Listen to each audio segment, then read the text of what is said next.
बिस्मिल्लाहिर्रहमानिर्रहीम, अस्सलाम वालेकुम। लाखों करोड़ों दुरूदो सलाम मोहम्मद मुस्तफ़ा सल्लल्लाहु अलैहि वसल्लम और आले मोहम्मद पर।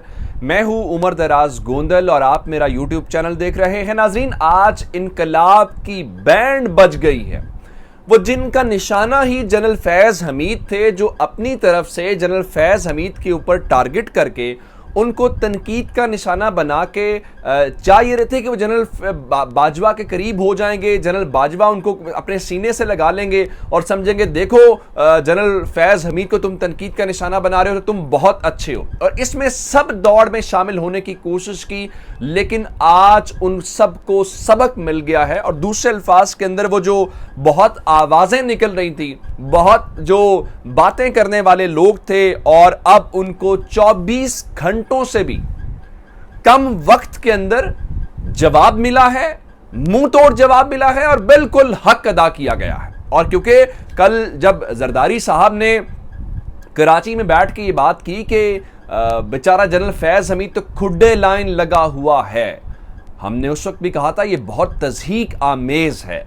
ये बात जनरल फैज़ हमीद बतौर पर्सन उनके बारे में बात नहीं है, ये पाकिस्तान की फौज के कोर कमांडर के बारे में बात है, जिसमें कहा जा रहा है कुछ कोर ऐसी हैं जहां पे आपने खुडे लाइन लगाना हो, कुछ कोर ऐसी हैं जहां पे आपने लोगों को। और यही बात जो है वो नजम सेठी ने की। नजम सेठी ने अपने शो के अंदर कहा कि इमरान खान का जो लॉन्ग मार्च है वो शुरू होने से पहले ही जनरल फैज़ हमीद को GHQ में ट्रांसफर कर दिया जाएगा ताकि मसले का हल निकल आए और उनको वो कहीं से भी इमरान खान के लॉन्ग मार्च को सपोर्ट ना कर सकें।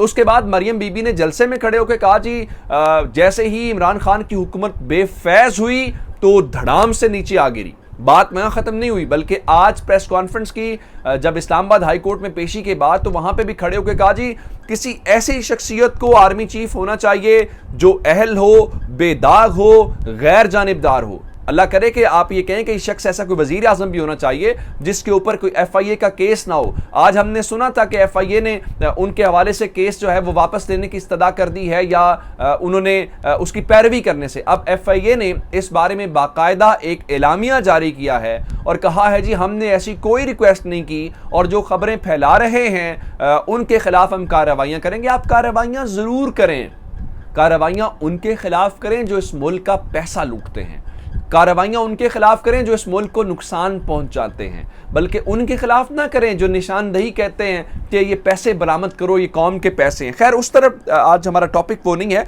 मैं आपको बताऊं, सबसे पहले आज फौज ने जवाब दिया क्या है। ISPR ने बाकायदा तौर पे एक एलामिया जारी किया है, और एलामिया भी कोई होम्योपैथिक नहीं, खुल के बात की है, जो जिसको अप्रिशिएट किया जाना चाहिए कि फौज अपने जनरल के साथ खड़ी हुई है, अपने कोर कमांडर के साथ खड़ी हुई है। और फिर एक और बात है, जो लोग कह रहे थे जनरल बाजवा जनरल फैज़ वाले मामले के ऊपर, कि आज जनरल बाजवा ने जनरल फैज़ हमीद की गवाही दी है कि वो उनकी फौज के बेहतरीन कमांडर हैं, और उन्होंने उनकी सलाहियतों के ऊपर और उनकी क़यादत के ऊपर एतमाद का इजहार किया। वो किस तरह से, आप जरा इस एलामिया को पढ़ें तो उसमें जो ये कोर है, पेशावर कोर, उस हवाले से कहा कि इसने दहशतगर्दी की जंग के खिलाफ रावल दस्ते का किरदार अदा किया है।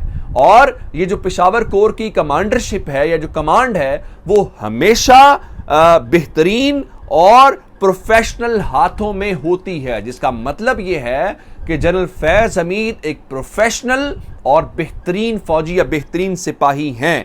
इसलिए साथ ही उन्होंने अब बात यहां तक खत्म नहीं हुई, बल्कि उन्होंने कहा कि पिछले चंद दिनों से मुल्क के कुछ सियासी कायदीन की जानिब से, वो सियासी कायदीन कौन से हैं, कल जरदारी साहब ने बात की है, आज मरियम बीबी ने बात की है, पहले जलसों में मरियम बीबी ने बात की और ये नाम लेते रहे हैं नवाज शरीफ वगैरह। तो आज उन्होंने ये कहा है कि जो सियासी क़यादत पेशावर के कोर कमांडर के बारे में बयानात दे रही है, गुफ्तगू कर रही है, वो गैर मुनासिब है।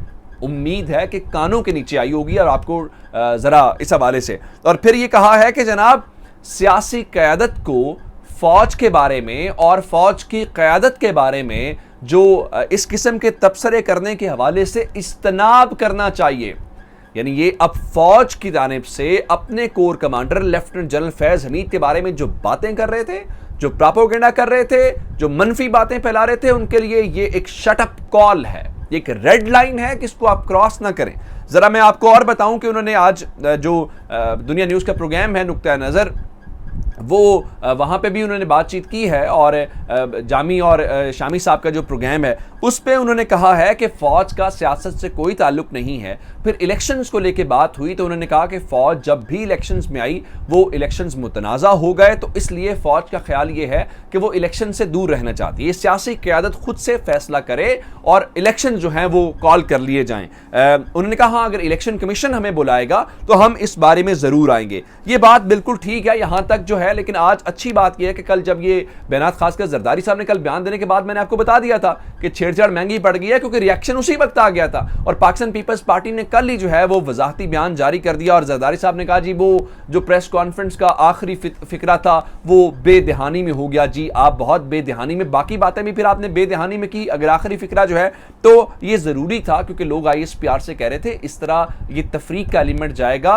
और उसके अलावा लोगों को मौका मिल जाएगा कि कुछ जरदैलों के बारे में बात की जा सकती है, कुछ के बारे में नहीं की जा सकती। लेकिन उम्मीद है अब जरा पीपल्स पार्टी वाले बयान जारी करें इसके जवाब में, कहें जी ISPR ने एलामिया क्यों जारी किया है। मरियम बीबी का भी बहुत इनकलाब है, बहुत जरा आज कहें ये अपने चचा से, ये जो बयान है इसकी लंदन तक गूंज आज महसूस की गई होगी क्योंकि आज वहां पे जो इजलास चल रहा था नवाज शरीफ की ज़ेरे क़यादत वो मेरी इत्तलात के मुताबिक खत्म हो गया है और प्रेस कॉन्फ्रेंस उसकी होनी है। शायद जब आप ये वीडियो देख रहे हो तो प्रेस कॉन्फ्रेंस हो रही हो या हो चुकी हो, क्योंकि वो प्रेस कॉन्फ्रेंस किसी भी वक्त हो सकती है। लेकिन मैं आपको एक और खबर देना चाहता हूं, वो खबर है 3 वजीरों से मुतालिक।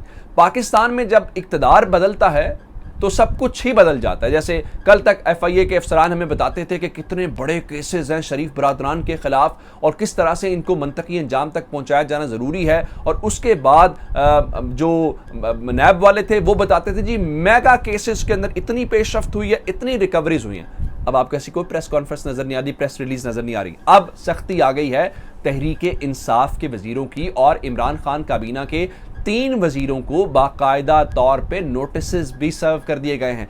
असल में ये एक तरीका होता है दबाव डालने का, प्रेशर डालने का और ज़रा जोड़ तोड़ और इस किस्म की चीज़ें की जाती हैं। अब ये तहरीक इंसाफ के खिलाड़ियों का इम्तिहान है कि वो कब तक इमरान खान के साथ डट के रहते हैं और इमरान खान के साथ अपनी वफादारी का इजहार करते हैं। अब इस वक्त इलेक्शन कमीशन ऑफ पाकिस्तान ने नोटिस जारी किए हैं और कहा यह गया है जी कुछ ऐसे वज़रा हैं उनके जी असासे बढ़ गए हैं जैसे ही वो हुकूमत के अंदर आए हैं, तो ये 1 महीने के अंदर इन्वेस्टिगेशन हो गई है।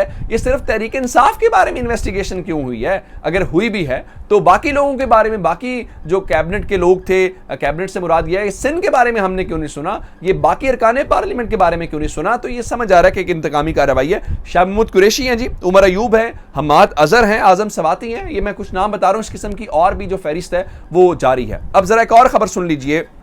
मैंने खबर आपको दी थी कि बिलावल भुट्टो जरदारी जो हैं वो जा रहे हैं जी 17 और 18 मई को अमेरिका और ये उनका पहला दौरा होगा। लेकिन उससे पहले आपको एक और खबर दे दूं कि 23 मई को अमेरिका के सफीर पाकिस्तान पहुंच रहे हैं। हैरान आप इस बात के ऊपर होंगे कि पिछले 4 साल से जब तक इमरान खान की हुकूमत रही है अमेरिका ने पाकिस्तान में अपना सफीर ही तैनात नहीं किया, और जैसे ही ये हुकूमत आई है तो जिन साहब को उनकी स्टेट डिपार्टमेंट ने अपॉइंट किया, उसके बाद उनकी जो कांग्रेस है यानी जो सेनेट है उन्होंने अप्रूव किया, उसके बाद वो साहब 23 मई को पाकिस्तान पहुंच रहे हैं। और जरदारी साहब कल फरमा रहे थे कि जो बाइडन उनके दोस्त हैं और जरदारी साहब के जो साहबजादे हैं वो वज़ीर ख़ारजा हैं और वो 17 और 18 मई को जो है वो अमेरिका जा रहे हैं। मैं इस तरह ही बात कर सकता था, उम्मीद है कि बाकी बात आप समझ गए होंगे। अब अमरीकियों को यहाँ पर सफ़ीर लगाने में क्या मसला है वो बहुत खुशी से लगाएंगे। हमारा चैनल ज़रूर सब्सक्राइब कीजिएगा। आपकी समातों का बहुत शुक्रिया। खुदा हाफिज़।